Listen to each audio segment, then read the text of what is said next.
So welcome to the AFD Construction Podcast, and I'm Brad Levin, and today we're very fortunate to have with us the CEO of Killcliff, Mr. John Timar. Welcome, John.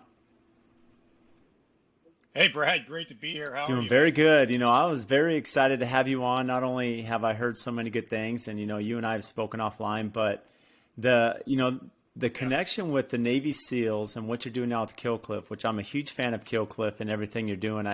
There's a lot of similarities, I think, between being a Navy SEAL and business. I mean, I myself, I'm not in the military. I have a military background. My grandfather, and I grew up in San Diego. So as a kid, we go to Coronado, we see the SEALs training, they're on the beach and stuff. And so what have you seen, John? Those similarities between a Navy SEAL when you were there as a SEAL and to now running a small business, although it's not really a small business anymore, you've taken off. So what are some of the similarities between the two? Yeah, so I didn't have that background growing up. I grew up, my dad was an attorney and my mother was a teacher, so a bit like business and building product focus. That was just nothing that was in my DNA until the SEAL teams. So maybe the SEAL teams was the kicker that kind of turned my mentality, my mindset. But gosh, I mean, I've seen a lot of SEALs kind of become successful entrepreneurs, and a lot of people from a similar type of background, special operations background. There's a lot I guess that you learn along the way in that environment, in the selection environment for whatever it is that you're doing. And for my particular ride, it was the SEAL teams.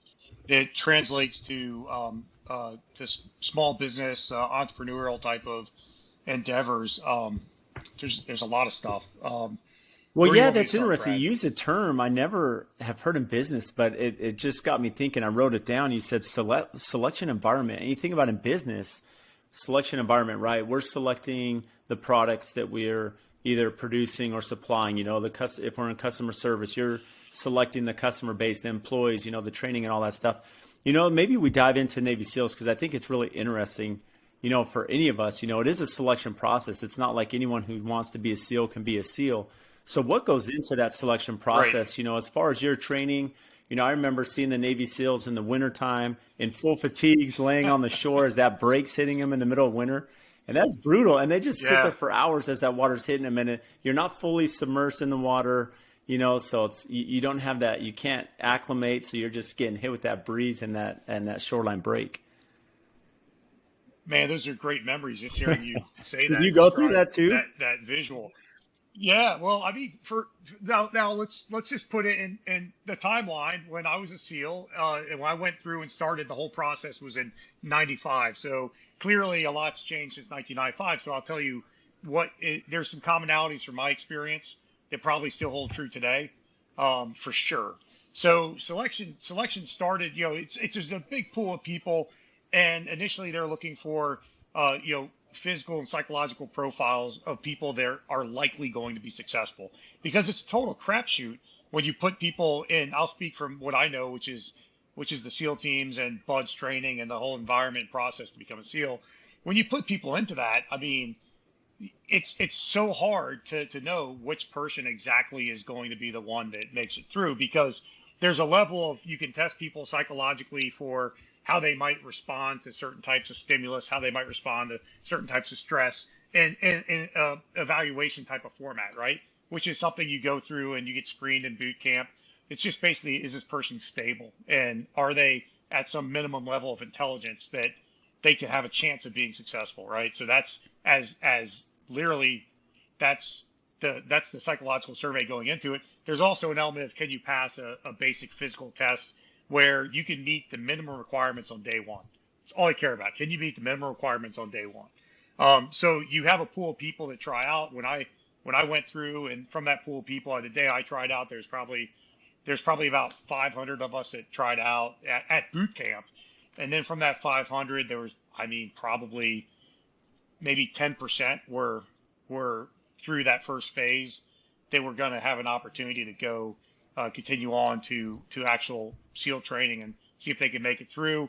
When I classed up, there was 130-ish, maybe 140 of us that classed up together, all different backgrounds, all different levels of fitness.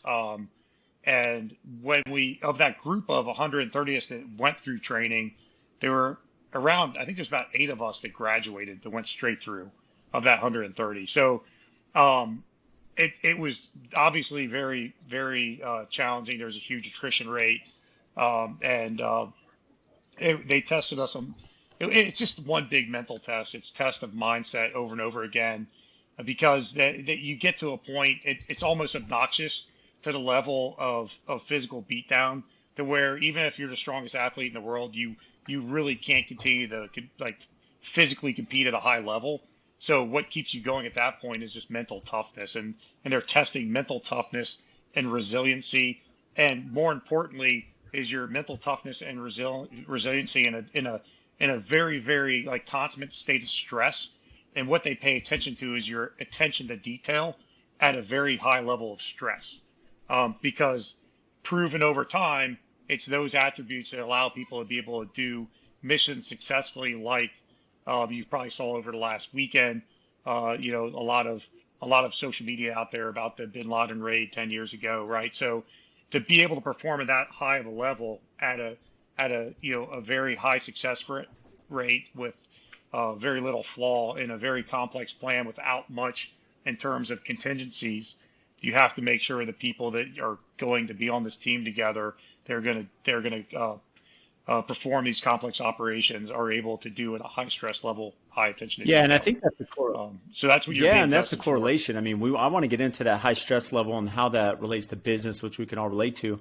So going back to that, I mean, it's such a minor acceptance rate, as you mentioned, just the numbers of those that try out, then get through and actually make it. There were 8 of you said that got through. So back to that training, what Yeah. was the most difficult part of your training or qualification that they made you do to be enlisted? Yeah, it was that's a very subjective It's question different for because it's everybody. different for everybody, right? Some people it's the physical activities that you have to do that just are beyond anything they can handle. Sometimes some people it's the grind of every day waking up knowing it's going to be, we have a saying in the SEAL teams, the only easy day is yesterday, right? So knowing that every day is going to be harder than a day before. For some people it's like events like evolutions, like the underwater stuff you have to do, the breath holding and the underwater swims and the knot tying underwater. For some people, and for a lot of people, it's the constant exposure to the cold, and that's what really breaks people down. If you had to ask me why, the number one reason, and I'm assuming this is still true today, but in my era, the number one reason why people quit SEAL training, people that when I showed up, I'm like, man, holy cow, like that dude, there's no way I'm going to compete with that guy. That's coming in. I was like, I mean, I had a positive mindset, like that's going to be my challenge. But I was sizing people up like, oh man, what have I gotten myself into? And then fast forward a few months, it's just me and a few other guys left, right? So it's the cold. It's the cold that really, really, that's the great equalizer. And then I think the element that's very different in SEAL training compared to other special operations training is the high degree of stress in the water, and that really creates that's very makes people vulnerable, because people know that, well, in high stress and water you can drown, right? Like there's a correlation there. Like it's so putting people in that environment where it's you can't just walk away. You're sitting in water, right? Like I think the combination of the water and the cold, it just crushes people. It just crushes their souls. And that's what, when you go through SEAL training, it's the constant. If you're doing a regular workout like a PT in the morning, that would be consistent with anything you saw in any special operations training anywhere. Well, the difference in SEAL training is you're not just doing that. They keep taking you and putting you in the water, bringing your core body temperature down to hypothermic conditions, bringing you back up, and then making you do it again and again and again and again. It's rinse, recycle, repeat over and over and over, and people just break and drop. I remember one time, and this is just a little anecdote to give you kind of a sense for how significant this breaking down process is. I remember we were out in the San Diego Bay. Literally, there was probably at this point like 60 of us in class, 70 in first phase, and they had us interlock arms, and we went out to maybe waist deep water, maybe mid stomach, midriff section, deep depth of water. And San Diego Bay is a little bit warmer than the ocean, but it's still pretty cold. And they just kept us out there. And what they started doing is every time they hit the bullhorn, we had to stick our heads underwater until they hit the bullhorn again, and we pop our head. We just, we just did that. It was freezing. Every time you put your head underwater, you got an ice cream headache, and you're already shivering. And what ended up happening is, like, people just started dropping out of the line and quitting after a while because they couldn't wrap their mind around putting their head back underwater again for 5 seconds and that level of discomfort. And these are tough guys. I mean, these are really tough people. And you just, and the whole irony of it is to get to the dock to quit, they had to swim, fully submerge themselves in water. It's like, well, I mean, come on.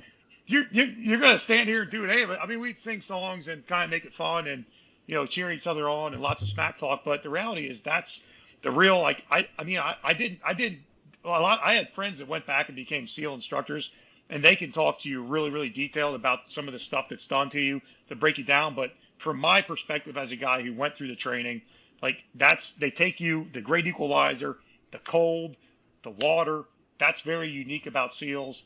And they just beat you with it until you quit. And people just quit. You just watch people, better runners, better swimmers, stronger, could do more pull-ups, more sit-ups, better shot.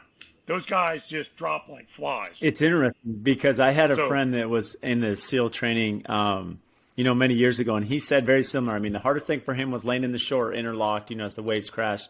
But he said at 2 a.m. they would wake him up. It was January 2 a.m. in San Diego. They took him off Coronado and dropped him out of a helicopter 2 miles offshore and said, swim in. And that's when he was out. He's like, I'm out.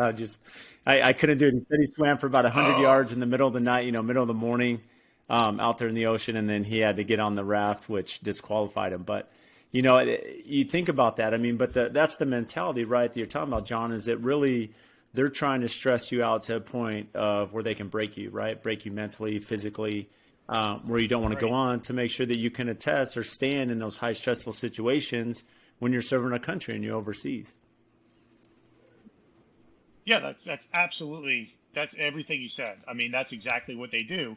And it goes back to, and this is where it gets really interesting, is when you get to the point where you feel basically like you've been broken down, defeated, you still have your spirit about you because that's what made you successful. You push through it, you continue to push through it. One of the things that they teach you, and I think this really applies to life and applies to business for sure, and the instructors are, and they're teachers. They're not your friends until you graduate. But they want you to be successful. They know most people aren't going to be successful, but they want you to be successful. So they tell you things along the way to try to help you, guide you in being successful. And in this environment where it's almost, if you think about it, it's almost chaotic. You're being physically depleted of your resources to continue just doing push-ups or doing a pull-up or getting over an obstacle. Mentally, you're getting destroyed because physically you're getting destroyed, but you're also in an environment where it's extremely uncomfortable. And people that you look up to, that you meet in training, that you think you might put them on a pedestal or you might not, people you benchmark yourselves against are quitting, right? So, and they tell you, they're like, look, if you look at this in the grand scheme of things, you're going to quit. You're going to get overwhelmed. You're going to get demoralized, and you're going to give up. And they tell you little things, and look, let's just take this one evolution at a time. Just be successful with this one thing that's in front of you. Don't worry about the obstacle course and 3 mile run I'm going to throw your way in a couple hours. Don't worry about me calling you out of the barracks tonight and all the hydro reconnaissance that you're going to do in freezing cold water with the waves crashing on you. Don't worry about that stuff. Just worry about finishing what I'm asking you to do right now and doing it really, really well. And that gets back to controlling your mind and being resilient and being able to operate at a high level of stress. It's those sort of, it's the training and the way they teach you to process information and focus on the here and now and be successful at that. In order to, in aggregate, what you end up accomplishing is something really great. But in order to get there, you're not going to get there if you're always in fear of the future, if you're always worried about that evolution, 2 or 3 evolutions down the road from where you are at that current moment, especially with so much overwhelming stimulus. It's interesting, as you mentioned, I think even greater than business, which we speak a lot about on the podcast here. But when you think about life, just practices of life, how you mentioned, they're trying to break your spirit, but at the same time help you to be successful. And And part of that's one step at a time, right? It's not looking at everything that's in front of you, but how can you take this next step before, as you mentioned, the obstacle course I'm going to throw at you later today, right? It's that little thing. And I think there's a lot of value there for anyone listening, just that positivity, that mindset. And you see successful people, whether they're entrepreneurs, Navy SEALs such as yourself, John, they've become successful because they're resilient, right? They're persistent. They're able to overcome adversity. They're able to see the big picture, have that positive mentality when everything around them seems to be falling apart. And, most successful entrepreneurs can say that. They can say, look, they're successful because they've had 20 failures and now they finally found that successful venture. Right. And I think there's a implied in that is, and going back to the little anecdote I gave, is the level of focus. Focus is just such an important thing, especially in the business environment, when you are an entrepreneur and when you're starting to get success, because it's hard to get success on day one. It takes a lot of work. You're grinding it out. You're staying true to whatever your business, your mission, your product is, right? But as you start to get some success, you start to get pulled different directions. You get opportunities that might look really, really interesting. Years ago, I did a software startup, and we face this all the time, where we were creating a product-based company, and we would have, big corporations come in and say, yeah, but I'll give you a few $1,000,000 to build me this little thing over here that I really, really want. And when you're starving for revenue and you're building it, that seems really exciting. But the opportunity cost of going after that is that you now don't have the bandwidth anymore to continue building the product in the business that you had envisioned, because your resources are thin and you've diverted them to something else that takes you off course. That was a lesson that I learned in software that's kind of applied along the way. But I think it's very consistent with what you're speaking yeah, about. Well, it's interesting. I mean, you use the term focus, and it's, the more professionals I speak with, and they use that term focus, and whether it's marketing or branding or, business strategy and the angle that we want to take the firm. And I've seen that now with our company, the challenges we've had in the past. I don't feel our focus was exactly where it should have been. We weren't marketing our capabilities, what we should be doing. But as you mentioned, that laser focus, which is something that's been instilled in you through your training as a Navy SEAL, how much more of an advantage you have now with that clear focus, especially as CEO of Killcliff. And for those listening that aren't familiar with Killcliff, who I know a lot about Killcliff because, of course, we've met through that and through common network that both you and I have. And Joe Rogan, he's a big podcaster, and of course he's a spokesperson for Killcliff. So tell us a little bit about Killcliff and the company itself. Yeah, Killcliff, we're a clean energy drink company. It's an absolutely fantastic company. We've been around, believe it or not, for about a decade. And like many, many companies, we've had our ups and downs trying to find our way into hitting our stride, which we've clearly hit our stride in the last couple of years, and it's been really, really exciting. But Killcliff was founded in 2011. Actually started a little bit before it became an actual company and incorporated, and said, hey, here we are. We have this really great different take on an energy drink for the consumer. Todd Ehrlich, who I served with in the SEAL teams, was the founder of Killcliff, and literally he had this idea. He's like, there's nothing on the market that's low caffeine, that's all natural, that tastes great, that's kind of a functional beverage, naturally occurring energy from B vitamins and electrolytes. In an RTD, cold drink can be in a fridge at a convenience store or at a bar or wherever. Format. There just wasn't anything. I mean, there was Coke and Dr. Pepper and coffee and tea. Like, there were energy drinks. They were legit, like, lots of sugar, lots of artificial sweeteners, synthetic caffeine. But there was nothing really filling that niche. And so Todd created a drink with the idea that I can create something that's tastes better, that's healthier, that provides you more functional efficacy. And it was pretty baller, because he literally just he called all these flavor houses to work with him, and nobody. I mean, he's just one dude in a garage. You're like, yeah, whatever. He finally he wrote a guy who I believe had been. There was an article about this guy who I think he may have been working with the University of Alabama. Anyway, Todd ended up writing him a letter. The guy is the first person to respond. Todd's like, here's the ingredients I want to put in it. Here's what I'm thinking. If we can put ingredients in that reduce inflammation in the body, if it can taste great without having sugar and artificial ingredients, if it can have, naturally occurring energy, that's what I want to get after. And I really want it to just taste great. And they went back and forth and back and forth. He finally came up with a formula he liked, and then he found somebody that would do a one-off production run. And he literally ordered 8,000 cases and put it in his garage with no plan. Like literally, that's what he did. And so he teamed up with a good friend of his who's still with us today. This guy GW Garrison, who's actually you'll meet him. We'll be out in Arizona. GW will be with us. Guy's fantastic. He's the first employee, and they started a distribution network. And distribution network is, if you like the way it tastes, call us and we'll show up in our Acura where we have it in the trunk and we'll give it to you. And that's how Killcliff started. Now, what was really interesting and unbeknownst to them at the time is Killcliff struck lightning in a bottle.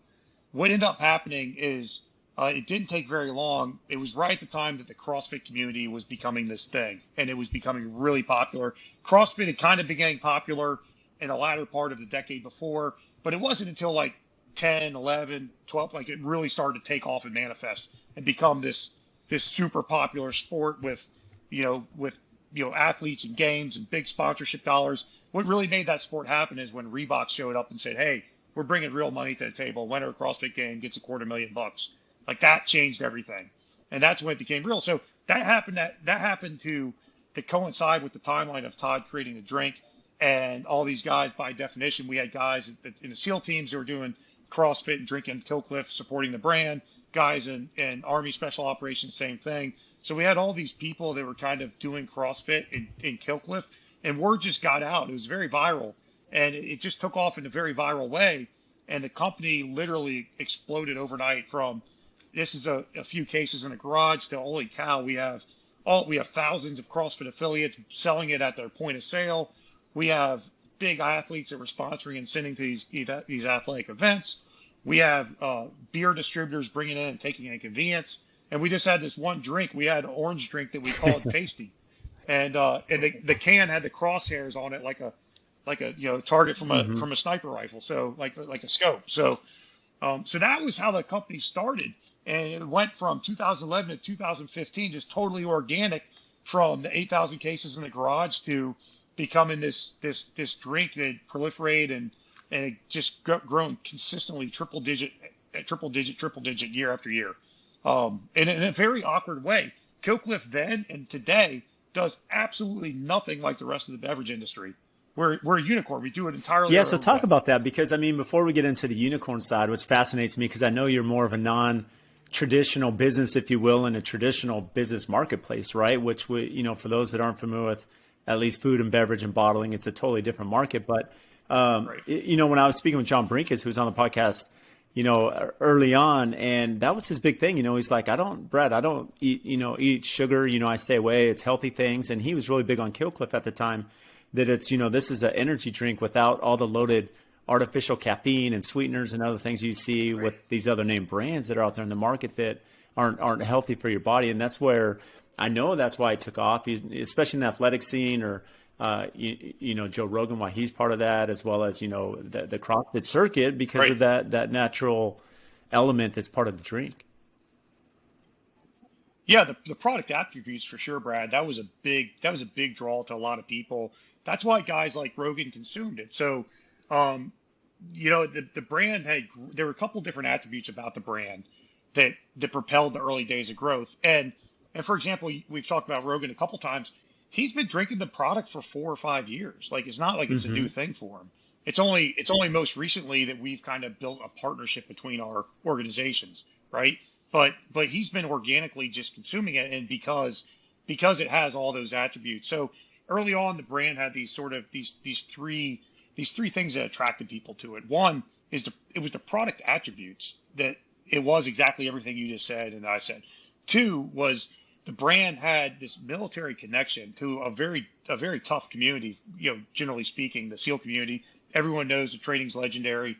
Very few people make it through, and when you look at the audience that first adopted it, military, veteran, CrossFit's a great space because these guys, they have hero workouts. They're very pro-military, very pro, they look up to people that compete at high levels of physical activity and special operations, or in outside of that. They look up to that. So there was that element. There was and then there was this irreverence that we took to the market, because we were marketing our drink. We're called Killcliff. I mean, think about that. It's Killcliff. There's somebody's name in that. Hmm. Killcliff. It was an aggressive name, and the brand was really bold and irreverent. I mean, in 2015, the big marketing ploy was to create a 50-foot laser cat and launch it into to national airspace, hoping that it makes the local news for a big media blast. I mean, we had laser cats and all sorts of stuff that I can't talk about in this podcast, but we were very irreverent and unapologetic in our approach. And those were the boldness, unapologetic, irreverent, knowing who we were, the mission to give back to the SEAL teams, connection to the special operations community, and the product attributes. Those were the key core drivers of the business then. And those are the core drivers that are making the business successful today. It's interesting. So when you speak about that, explain a little bit more about why it's more of a non-traditional approach to the bottling side of things, right? To the drink sector, as far as the way that your company operates and runs. Right. So if you think about the traditional beverage model and I'll speak from a, like 0 to probably 100 million plus, framework. The traditional beverage model for a startup beverage brand is going to launch locally. I'm going to get a couple key accounts and a couple distributors, and it's very retail driven. And if you get money involved, I'm going to spend money on placement fees all over the country. I'm going to spend money on big retail programs to support my brand presence on the shelf. And that's how we're going to build the business. To this day, you can look at brand after brand. Almost every new entrant in the last year in the energy segment, that's what they're doing. They have big money behind them. They're willing to lose massive amounts of money, $20-30 million in a year, just to get shelf space distribution. And that's the beverage game. I mean, to this day, that's what companies do. Now there are a small group of companies, some that have been very, very successful, that have actually pioneered a path that we're pioneering as well, and that have taken an entirely different model. So, and if you go back and look at the earliest days of Killcliff, it was exactly that. So what Killcliff was in the early days, it didn't have any of that. We didn't have distributors. We didn't have retail partners. And if we did, we didn't have the money to give them to buy placements. This was a bootstrap operation. What Killcliff did have was this organic interest from a community that wanted the attributes of our product, and they liked the values of our brand. That took it on. So what we ended up doing is we sold direct to wholesale. So we sold online to CrossFit gyms all over America. That's what Killcliff did, right? That's crazy. Like, no one does that. And this is before, I mean, e-commerce is amazing now, but 2010 e-commerce was great, but there were still a lot of platform issues, a lot of integration issues. Social media was doing well, still in its infancy from a marketing perspective. So Killcliff it didn't have money to market. It was all organic, and we sold online direct to wholesale. That's crazy. Nobody does that. And that's how the business was built. And so what's really interesting is when we first took on private money to scale up what we're doing, because investors look at that and they're like, wait a second, these guys are doing everything wrong. You know how many times I've heard that. In Q1, I grew the business 230% in retail and 360% online. And I still hear investors say, you're doing all the hard work. Well, I'm not. I'm doing all the easy work to a modern brand. But these guys look at it and they say, you're doing everything wrong. And if you just have our money and our people, then it's glory. Like, that's what they do. And so Killcliff went down that rabbit hole of bringing on investors. These are great people, all good intent. So no malfeasance, but just a little bit of like, well, when you're that outside beverage brand where everybody in the company has no experience in beverage and you're killing it, and you're on like the Inc. 5000 for fastest growing businesses in the country at like number 103. And you're just like, holy cow, I don't even know what I'm doing and I'm winning.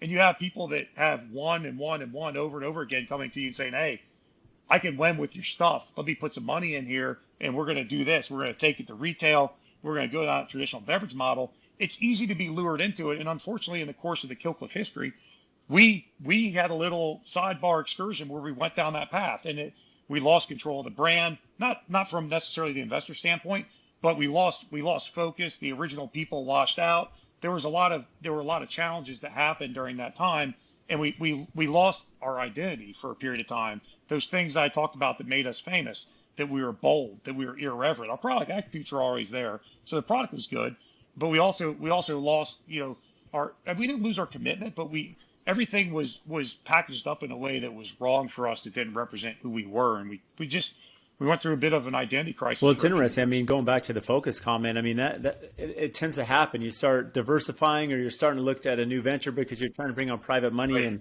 and you deviate from the course, right? You deviate from the goal of the company and the focus that you Yep. had.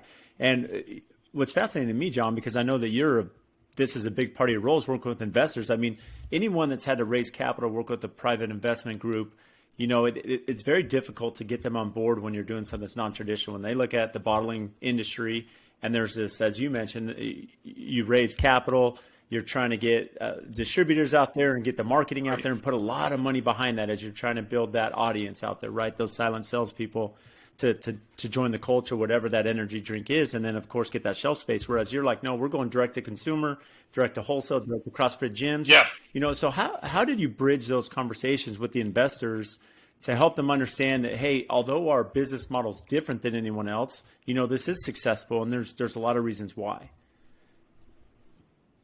Yeah, that's a great question, and there is an element of leading horse to water to drink, right? So you kind of have to do that a bit. But there were so in our experience, and I'll speak to that because that's really what the context is here that I know really well.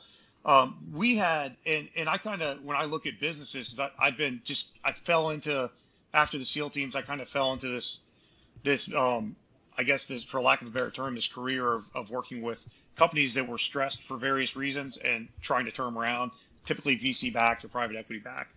And you look at the market problems and the execution problems at the macro level, and then you filter down from there into, well, what exactly do I need to fix to move the needle?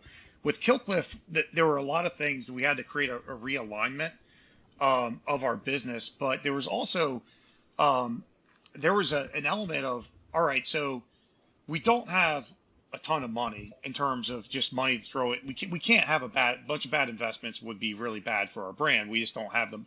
We don't have the leeway to accept unacceptable risks. So what we need to do is look at what we are good at, what we can control. That was the first thing we need to do.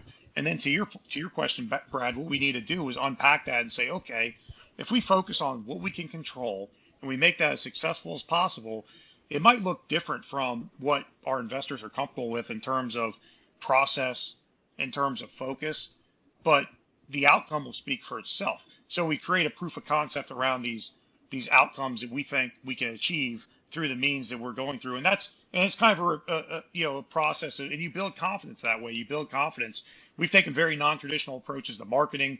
We've taken very non-traditional approaches to sales, and there's been a trust relationship we built with our investors that they understand that we're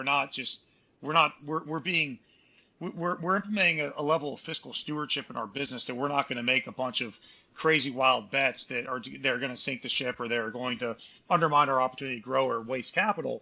And we engage our investors on things that we know they're better at than us, like scaling up production, looking at COGS, things like that, leveraging the resources the investors have, where we know that these guys have been doing this for 30, 40 years. They've launched massive brands. They have huge relationships. Leaning into their relationships where it can help you in the fundamentals of your business and your operations. We took that very serious. We took fiscal stewardship very serious. So when we started out sort of Killcliff 3.0, because our first phase was incredible, second phase was kind of weird, third phase is what we're on now, and we're growing like gangbusters, where we reclaimed all the things from the first phase. But what we did different is we looked at our investors as resources to help us optimize elements of the business that we didn't have as much experience on, and resources where we could leverage their relationships to create outcomes that on our own we couldn't create. And then we built the trust with them that the company we're going to build is going to be very valuable, but it's going to look different. It's going to feel a little bit different. But there are things that we can agree upon. We're going to support our core mission, which is the Navy SEAL Foundation, and we're going to create products with clean ingredients, right? We know we're going to do that. And by the way, we're a beverage company, so we're going to do that. But we needed them to lean in with us on letting us do the things that we're good at, which is this whole modern way of selling a beverage, which is direct to consumer, direct to wholesale, and fostering that business. And then we need to lean on them to help us, lay the basis for scale and the fundamentals, and even coming in red teaming different elements of our P&L and our business to help us kind of reconcile it and make it tighter. So I don't think there's any magic formula. I think it was really a trust and relationship game. And it goes back to what I was saying about becoming a SEAL. It's focusing on the small wins that in aggregate prove your point, right? So that's what we had to do. And in doing that, we built an amazing relationship with our investors who we're nothing like anything in their portfolio. We're totally different, and they're okay with that. When we have opportunities to leverage their expertise, maybe we go into a retail account that's more of a mainstream blue chip retailer. Those guys have a lot of great knowledge they can drop on us, some relationships that we can leverage. Yeah, it's So interesting, John.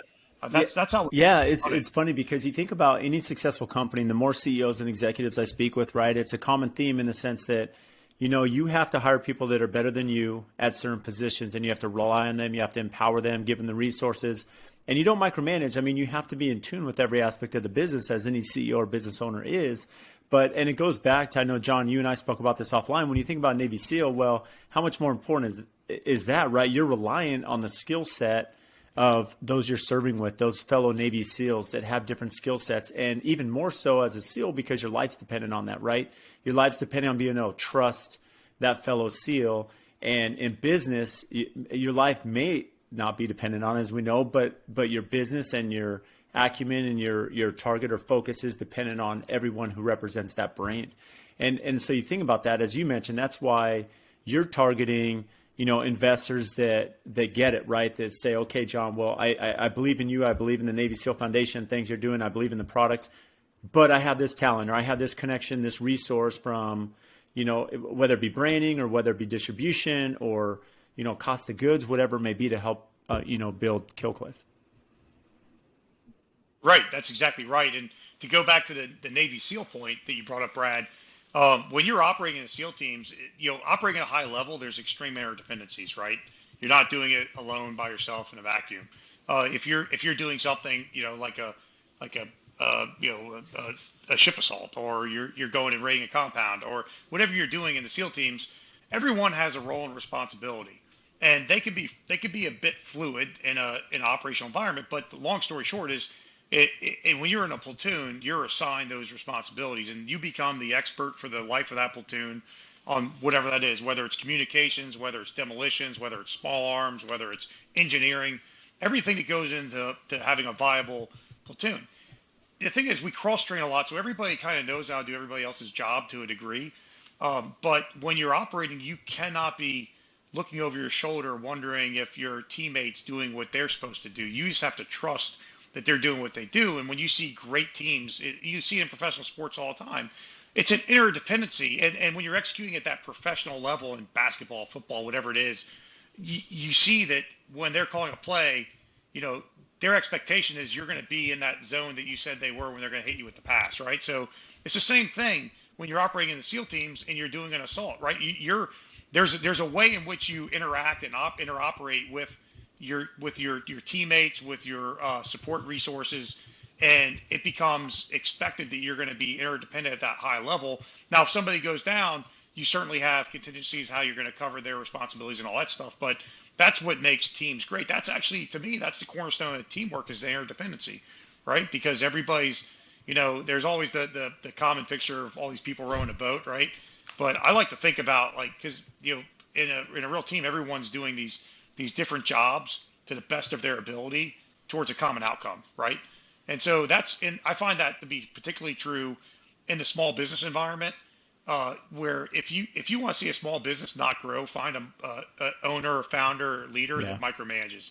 What you have to do, because there's so much you have to do. I mean, that's one of the great things about being in a startup environment and a small emerging company is you get to play in a lot of spaces, right? You get to do a lot of stuff as a person managing that business. But for me, my MO is I hire the best person I can find in the functional area that I know I need, and I give them the direction, I give them the resources, I give them the bandwidth to go get after it and do what they do. I mean, my guy who runs e-commerce for us knows way more about than I do. If I tried to do his job, I'd fail miserably. What I could do is give him guidance on where we're going as a brand.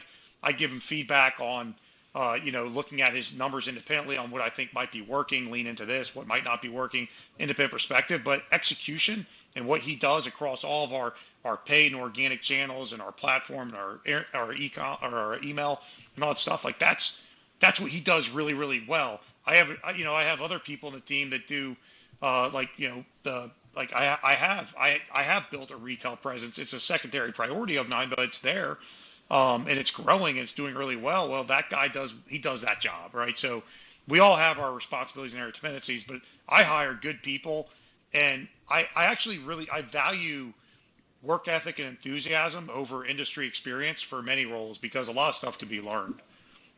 So And I love that you yeah, shared I that. mean that's kind of how I Yeah, built when the you start thinking business. about company culture, the more CEOs that speak about that, that as you mentioned, if you have the enthusiasm, the company culture, the personality, the work ethic, that we can train, we can teach, we can instruct some of the elements, that's pertinent to their job. But as you mentioned, that's why the SEAL team has such a high success rate, that interdependency.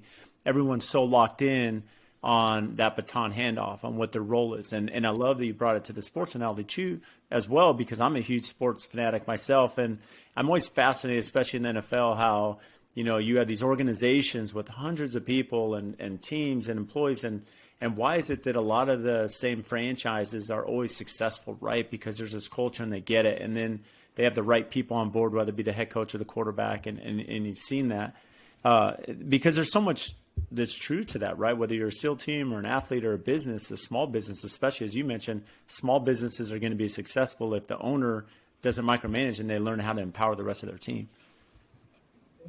Right. Now, I think it applies obviously to the ownership class, the investors as well.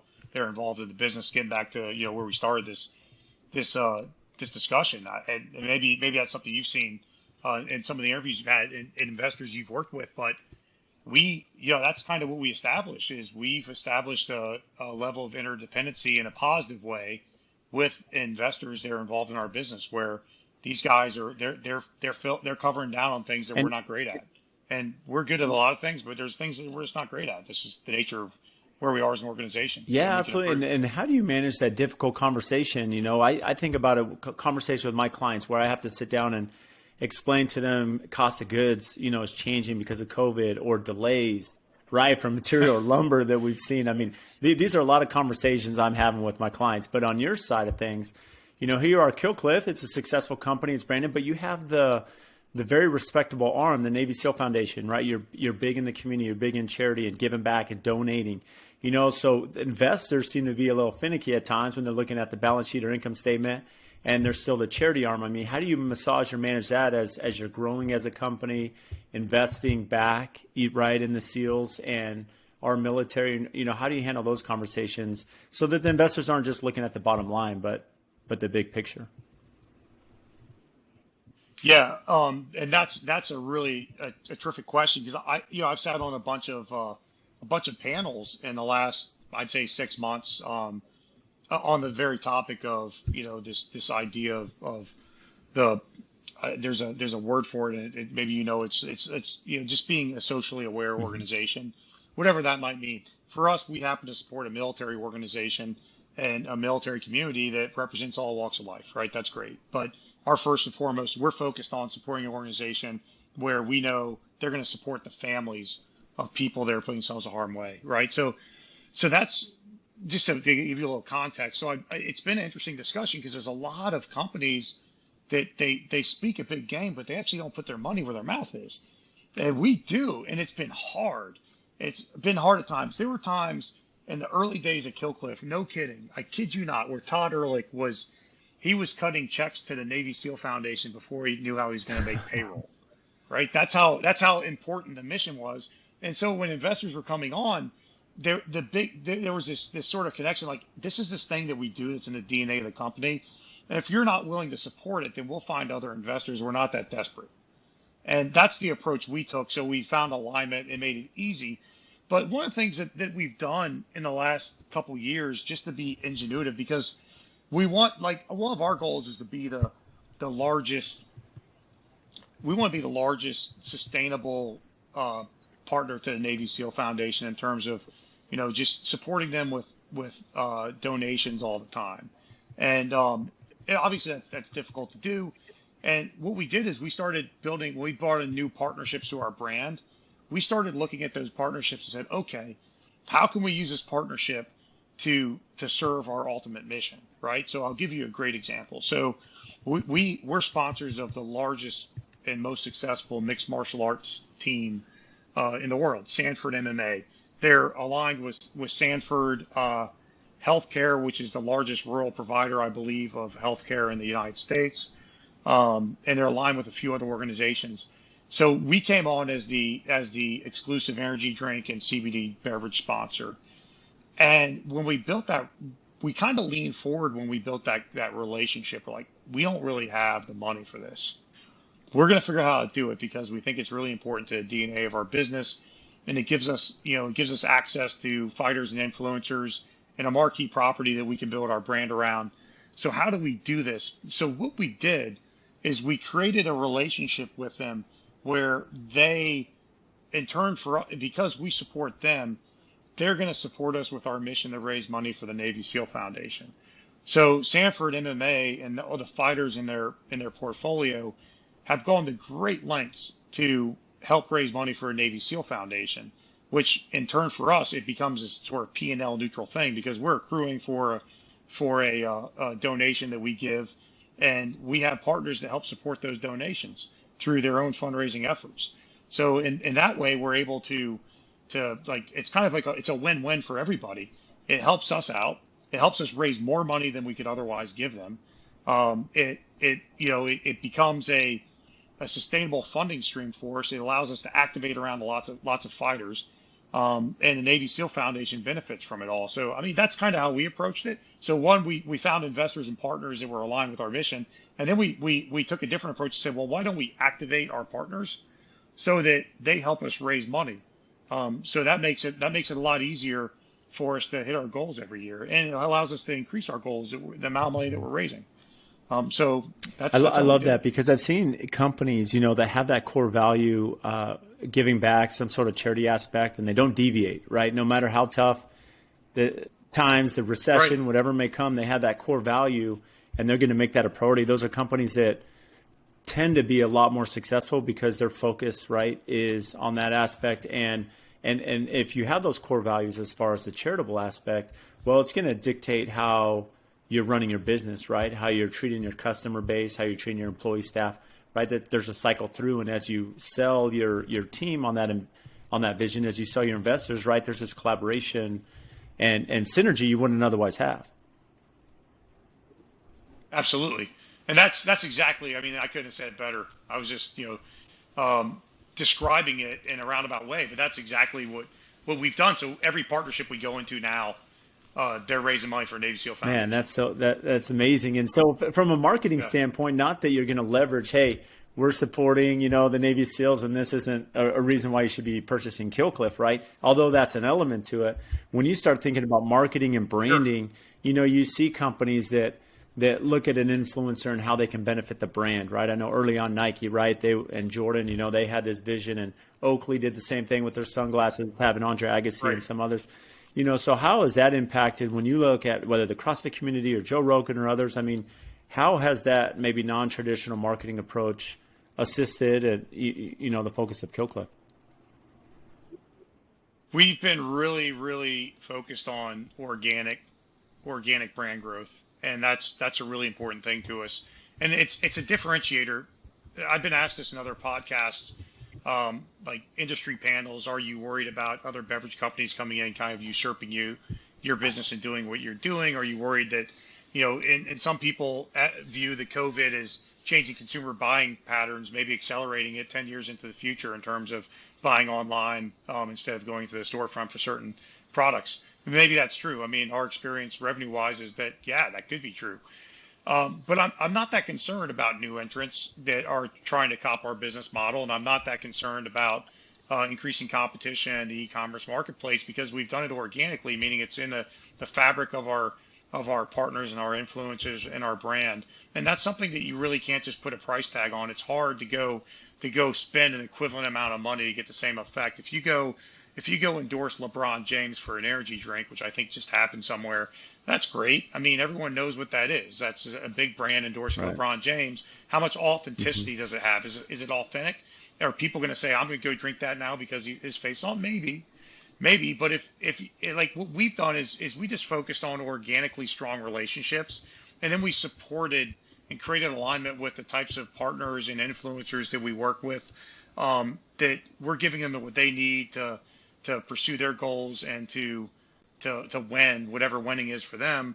And what we get out of that is we're in the DNA of that brand. I mean, we have podcast relationships where we don't order off the menu. We're like, all right, I'm not going to buy a read every other week for $5 grand a read or something.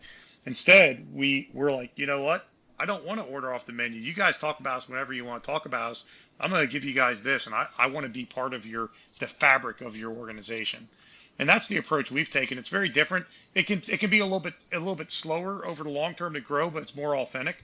And that's what happened with the whole Joe Rogan thing. I mean, he was already a power user of our product. And in 2019, we had launched we actually leaned forward. We were the biggest brand at our time, and I think we still are the biggest brand in the country that has a CBD beverage. And we got out there in front of everybody.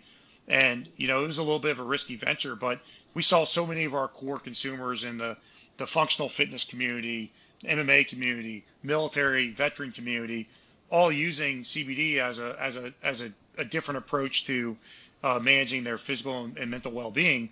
That we're like, well, we are too. So why don't we create a product that has great bioavailability and efficacy that we so. Anyway, that kind of turned a corner in our relationship with Rogan because we didn't really have a relationship. He just loved our drinks, and he was friends with some of the guys former SEALs that were always drinking our drinks, and that's how he got exposed to them. Other influencers we work with that are with him a lot that were always drinking our products, so we started drinking them. So it was when we brought out the CBD stuff, he was really excited about that, and we just approached him and said, hey, why don't we start working together? And that was literally how it happened. And so now, he's an active part of our brand, but it was authentic. I mean, the authenticity is there. Like it was there. And when we established a relationship with him, we didn't say we want to formalize a relationship where you're going to do all these things for us. We went to him and said, hey, guess what? We want to reward you for what you've already done for us, and you could take it wherever you want. And that's how we approach it. That's very risky. A lot of investors and marketers get nervous about that stuff. And in fact, our investors were really nervous because I'm like, it's a leap of faith. I was like, well, yeah, but I mean, the guy already loves our products and he drinks them every day and he loves being part of CBD. So, it's hard as a small brand to get the platform. Our drinks taste great, but most people don't know who we are. So how can you level up and get access to media platforms and other partners that can really proliferate your message? And, all those things we talked about early on about the attributes and about the SEAL connection, about the vibe in our brand, the authenticity, the boldness, the irreverence. How do you get that out there at scale and do it in an authentic way? And so this was a relationship that just made all the sense in the world. And then it just got better and better. And I remember when it was actually me and Brinkus, GW, a couple guys sitting around one day thinking about, and this was last summer, we're like, we need to do a fifth flavor of our Ignite drink for now, or not our Ignite, or our CBD drink for now, because we have 5 flavors of everything else. It just needs to be consistent. There was no real business logic behind it. It was like, it just feels like asymmetric if we don't have 5. So we just texted Rogan. We're like, hey, you want to do this fifth drink? Why not? Why not? You love the products. Why not create a flavor that you love? And he brainstormed it with us. He got all in and we launched it. And it was just absolutely amazing for our brand. And we actually, this past weekend and yesterday, we launched a clean energy, just full on energy, no CBD version, because we have these 2 separate consumer bases and there's very little overlap. So we have a lot of consumers that don't drink CBD and we want to give them a taste of the Rogan, and our CBD consumers obviously love it. So we just launched that, and it's been absolutely massively successful. It's super exciting. It's interesting as you were sharing that, and speaking about the authenticity, that organic growth. I had Jeremy Andrus on, who's the CEO of Traeger, and his mentality is exactly the same. You build this community of people sharing recipes online, and it's like we have a Traeger, right? There's this community of recipes, and this we do on social media. I'm part of not just me, but others. And you think about Killcliff, well, we're part of that energy drink, but we're not. We're that healthy sector, for people that are no sugar, people that are in that health side, the CrossFit, right? And you build this organic growth. And, of course, we thank you for your service, John. Just, Navy SEAL is just amazing. And for you, Sharon, just the similarity of business and being a Navy SEAL and everything that you're doing. And so what's upcoming and exciting? You alluded to this with Killcliff, but what's upcoming and exciting that you're excited about? Well, there's a lot of great things. I'm gonna say something Sure. before I answer that question. It goes back to creating Mm-hmm. alignment, right? Alignment in your organization is key. It's part of interdependency. It's part of teamwork. It's part of succeeding. It's part of focus, right? So we were talking about the investor sort of company interplay, leveraging the different, fundamental strengths or weaknesses to the same outcome, the same sort of focus and mission. I literally was on a call with the chairman of my board, this guy's uber successful, big retail guy, sold companies, for billions of dollars. This guy, storied history, right? So we're talking a bit about our strategy and the things that we're doing, and he's giving some guidance. And he said, you know what, John, since I've been involved with this brand, I've come to realize that Killcliff is the irreverent anti-beverage company, meaning we do it our own way, and we do it everything from messaging to our the boldness of our brand, the route to market, the priorities, the innovation, all that. That's exactly what we're doing. We're doing it in an entirely different model, leaning forward in interesting trends in the market, bringing great products to the consumers, and doing it in a way that will make you laugh, that's funny, that's in your face, that's bold, that's different, that's authentic.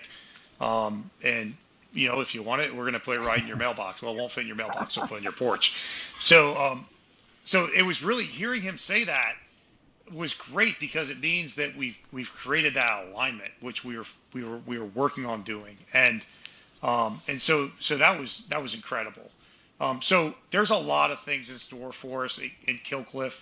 Lots of great things ahead, Brad. We have, and we'll do a formal announcement probably here soon. But one of the things we've been working with John Brinkus, and this goes back to what we were talking about earlier, which is being organic and authentic as the key pillars of our brand and our marketing strategy, and how we're going to build a community. Because we have had that similar discussion many times in the business, and where the company went sideways is when the company started chasing communities instead of building its own, back in 2016 through 2018. Company starts, well, we're going to go get into this upcoming sports trend. And so we were chasing all these different communities instead of just saying, this is who we are. This is our field of dreams. Come to us. If you're like-minded, we don't care who you are. Just come to us. And that's where we went as a company. And that's kind of how we succeeded. So as we started thinking, and trying to be disruptive, and being disruptive not only with products and messaging, but how can we go to market and scale our brand in a way that's organic and authentic? It actually doesn't require, just massive amounts of capital. So we've built Killcliff TV, Killcliff Media. We have our own media properties. We're registered as a music publisher as well. So we have our own record label. And that's been really cool. But we have this thing called Killcliff TV. You can actually go out on your iPhone or Android right now and download it. We haven't announced it. There might be a set up an account screen that's going to go away. That's just temporary. But you can go in there right now and preview it and see it. And we have recurring shows every week from some of the biggest and baddest people out there. We have a show every week with a couple of the band members from the band Megadeth. We have a show with Ray Lewis, with Lacey Evans from WWE. We have a absolutely wild show with Sanford MMA. It's a mixed martial arts sort of. It's actually turned into more of like this funny video type show, but it's hilarious. So we have all this content, and we're using this content in a way. We're helping people. We created this platform, and we're helping people that already have massive audiences create better programming for themselves, to give to their communities. And what we're doing in exchange for that is we're publishing it on Killcliff TV. We're the sponsor. We're in and around all over the show. They're using our platform to create the show, and it's really this win-win thing where these artists and these acts are really excited to be part of it. They're really excited to get a high value production and to be part of it. And so they're organically supporting us. And in exchange, we're beginning to get their audiences into our brand. And we're still here at ground zero. We're not changing who we are. We're just giving these people the capabilities to have a higher engagement with their consumers and their audience and their fans, and bring them into our brand. So that's a really cool thing that's on the horizon, because it's available now, but we haven't really formally announced it. We launched the Joe Rogan Ignite drink this week, which is really cool, because what's different about that is it's the same flavor, and CBD is a massive opportunity for our brand, and we are by far the biggest CBD beverage in America. And there's a lot of distance between us and second place. But CBD still has a distribution problem in terms of getting to places where it's easy for a consumer to access. So the Joe Rogan flavor is just so incredible that we put it in an Ignite format, just because we already have retailers across the country. So why not give them something where people can actually get a sample of it if they're not a CBD consumer? So that just launched. That's really exciting. We have a big media production over Memorial Day weekend with John Brinkus. It's called Salute Across America, where we tie together and simulcast. Last year we simulcast. There's 30 to 40 veteran-founded and veteran-led brands concurrently, and we had guests, ranging from like Rob Riggle and Jenny McCarthy to Bruce Arians, to Ray Lewis, to Bear Grylls, and they all came on, and they really, we just asked them, like, what does Memorial Day mean to you, and will you do a salute to the men and women that have paid the ultimate sacrifices, the Gold Star families? Will you do a salute to them, just to remind them that we're thankful for the sacrifice and we appreciate what we have in this country because of them? So we put that together, and we ended up hitting an audience. And this is something that, just being a small, scrappy brand, it's a big idea. And with a guy like John Brinkus as our CMO, it's easy for us to piece together. It'd be disproportionately expensive for somebody that didn't have a guy like him engaged with the brand. And we literally affected 30 to 40 million people over Memorial Day weekend last year. So this year we're bringing it back. We also have a really cool package design that's launching. We just passed the $1 million donation mark to the Navy SEAL Foundation. So, telling you the story, back when Todd was stroking checks before we could make payroll, we've accumulated to now, we've now raised and donated more than $1 million to the Navy SEAL Foundation, which is incredible. We have some really interesting and cool packaging coming out that's going to run from Memorial Day through Veterans Day, that's going to just pay homage to the sacrifice and the work of the Navy SEAL Foundation over a 20-year period. Last year was their 20th anniversary. This year happens to be a 20th year since September 11th, and they've really worked hard to support the families. There's been a lot of tragedy in the community on the missions that they've been tasked with over the last 20 years. So we have a can that's very respectful, that basically says thank you, and also calls out the impact we've been able to make with our consumers. So we have that coming out this summer. It's really cool. We have some innovation in the CBD marketplace for our CBD consumers later this fall. We have, I don't know if you saw it, but we have a partnership with probably one of the most exciting mixed martial arts fighters in the world. He goes by the handle Stylebender, Israel Adesanya, the middleweight champion in UFC. He's an incredible fighter, and we're gonna do some collaborations with him, very similar to what you've seen with Rogan. So that's gonna be super exciting. He's deeply engaged with the brand. We happen to have a puppet show, and he loves our puppets, so he's been pushing out our puppet videos. And that's also going to be on the Killcliff TV app. We call it Team Killcliff. That's a temporary name, and we have a whole bunch of puppets, which are absolutely hilarious and off the hook funny. So those are just a taste of some of the things in store. You're going to see innovation. You're going to see content. You're going to see, kind of a little bit of just a reminder of our core, of our mission, of who we are, a little bit of our DNA as a brand. And we couldn't be more thankful for the great relationships and partnerships we have, because that's when you're building a brand organically and trying to really grow it in that way that we talked about with authenticity. Your partners become a really important part of that. and the interdependencies you create with them. So we're really thankful for all of our partners that have been involved in our brand and that they understand who we are and that we are a little bit different and we think a little bit different and um, we at times may offend people, but our goal is to make people laugh, have a good time, and enjoy an ice Well, cold I kill love clip. that. I mean, it's been amazing, John, just your story, your history as a SEAL and how that's related to business and now the success you've had at Kill Cliff and all these ventures. We're going to be following along and we'll have them all tagged here in the show notes. So, again, can't thank you enough for sharing your expertise and knowledge with our audience today. Yeah, well, great, man. Anytime. I really enjoyed it, and thank you so much for allowing me to be a guest on the show. Quite an honor. You're awesome, John. Well, that's it, man. You're awesome. That was phenomenal. You're so